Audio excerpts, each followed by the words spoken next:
People ask me why Manchester is always so bad at doing anything about climate change, as opposed to bluster and spin, where it's a world leader. They expect me just to do a character assassination on Richard Leese, but it's more complicated than that. It goes back to 1987. That year, two things happened that, while forgotten now, mattered a great deal at the time.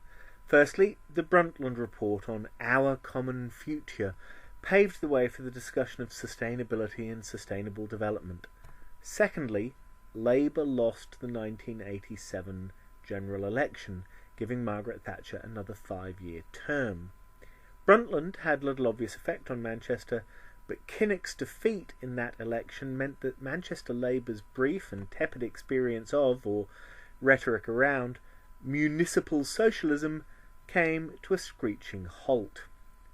Combined with the bid for the Olympic Games, Manchester City Council quietly ran up the white flag and started doing whatever central Tory government wanted in exchange for the money, because without money you get nowhere.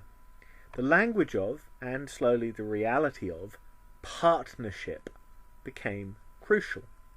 So, Manchester bidding to host the follow-up to the Rio Earth Summit of 1992 has to be seen in that context.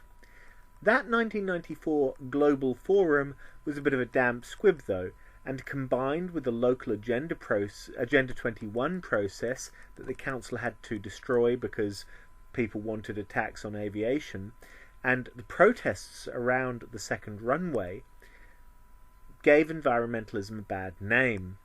Manchester Labour Party basically decided that environmentalists were either dole-bludging scum or lentil-eating Charltonistas who could both be safely ignored.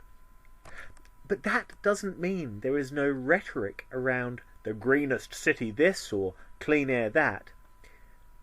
It means the actual audience is not mostly local people. The rhetoric around climate is about putting Manchester on the European map, the global map. It's about attracting inward investment.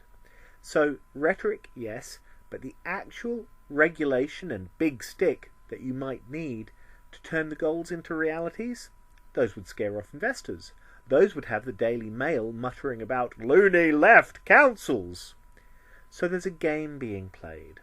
Enough rhetoric to attract investment and make it seem like something is being done or might be done, but not so much that people locally expect you to do anything at all.